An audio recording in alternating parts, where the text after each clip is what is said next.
నమస్తే. 2026 మాస ఫలితాల్లో సెప్టెంబర్ మాసంలో కర్కాటక రాశి వారి ఫలితాలు ఏ రకంగా ఉన్నాయో తెలుసుకుందాం. కర్కాటక రాశి వారికి సెప్టెంబర్ మాసంలో ముఖ్యంగా కొన్ని విషయాల్లో అవమానాలు, నిందలు, చిక్కులు ఎదురు అయ్యే పరిస్థితులు కనిపిస్తున్నాయి. ముఖ్యంగా ఉద్యోగం నిర్వహించే వాళ్ళకి ఆ ప్లేస్లో పై అధికారుల నుంచి మనస్తాపం ఉండొచ్చు, లేదా కొలీగ్స్ నుంచి వ్యతిరేకత ఉండొచ్చు.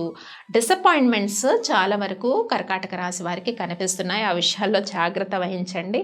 ఇక తండ్రి గారి ఆరోగ్య యోగక్షేమాలు కానీ, తండ్రి సమానమైన వాళ్ళతో కానీ చిన్న వైరము ఏర్పడే సిచ్యువేషన్ ఉందన్నమాట. మంచిగా మాట్లాడినా కూడా వాళ్ళు నెగిటివ్గా దాన్ని రిసీవ్ చేసుకునే పరిస్థితులు ఉన్నాయి.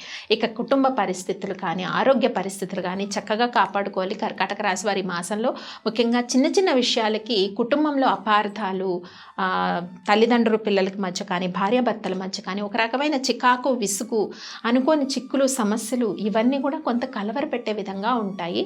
ఇలాంటి సిచ్యువేషన్స్ ఉన్నా కూడా కర్కాటక రాశి వారు ఈ మాసంలో మానసికంగా చాలా ధైర్యంగా ఉంటారు. ఎలాంటి సిచ్యువేషన్స్ వచ్చినా మానసికంగా ధైర్యంగా ఉండడం ఒకటి, తర్వాత కోపం కొంచెం అధికంగా రావడం ఈ మాసంలో, ఇవన్నీ కూడా కనిపిస్తూ ఉన్నాయి. ముఖ్యంగా ఎవరైతే ఫిక్స్డ్ ప్రాపర్టీ కొనుక్కోవాలనుకుంటున్నారో వాళ్ళు 1-2 సార్లు ఆలోచించి అడుగులు వేయండి. ఈ మాసంలో ఏవైతే ఆపర్చునిటీస్ వస్తున్నాయో వాటిలో కొంత చీటింగ్ యాక్టివిటీస్ అన్నవి ఎక్కువగా ఉండడానికి అవకాశం ఉంటుంది. అలాగే సంతాన విషయాల పట్ల కూడా శ్రద్ధ వహించండి. కొంత వాళ్ళ స్టడీస్ కానీ, వాళ్ళ యాటిట్యూడ్ విషయంలో కానీ ఎక్కడ ఏం ప్రాబ్లం వస్తుంది అన్నది కాన్సన్ట్రేషన్ చేయాలి కర్కాటక రాశి వారి ఈ విషయాల్లో. విద్యార్థులు కొంత విద్య పట్ల అధికంగా శ్రద్ధ వహిస్తే కానీ మంచి సత్ఫలితాలు ఆశించడానికి అవకాశం కనిపించట్లేదు కమింగ్ అకాడమిక్స్లో. అలాగే ముఖ్యంగా దైవభక్తి, తర్వాత కొంత విందు వినోదాల్లో పాల్గొనడం ఈ సెప్టెంబర్ 15 తర్వాత, అలాగే కొంతమంది స్నేహితుల్ని కలుసుకోవడం, బంధుమిత్రుల్ని కలుసుకోవడము, ఇలాంటి సిచ్యువేషన్స్ అయితే కనిపిస్తున్నాయి. ప్రేమ విషయాల్లో ప్రత్యేకించి చాలా శ్రద్ధ వహించండి. కొంత చిన్న అపార్థాలు, మనస్పర్ధలు, చికాకు ఏర్పడడానికి అవకాశం ఉంది. అలాగే వివాహం కాని యువతి యువకులు ఎవరైతే ఉన్నారో వారు కూడా కొంత శ్రద్ధ అవసరము. ఎందుకంటే మ్యారేజ్ అలయన్స్ వస్తూ ఉంటాయి. దాంట్లో ఏది సెలెక్ట్ చేసుకోవాలనే విషయంలో కొంతవరకు ఆస్ట్రాలజికల్ సజెషన్స్ అవసరం, అంటే కరెక్ట్ గైడెన్స్ అవసరం. కొన్ని కన్ఫ్యూజింగ్గా ఉండడానికి సిచ్యువేషన్స్ ఉంటాయన్నమాట.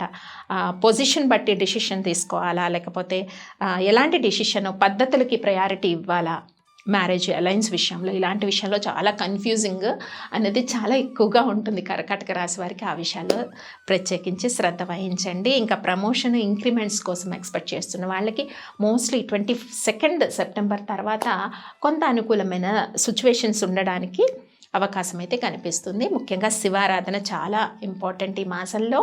కర్కాటక రాశి వారు శివ పంచాక్షరి మంత్రాన్ని పఠించుకోవడం వల్ల చక్కటి మనశ్శాంతి కలుగుతుంది. స్వస్తి.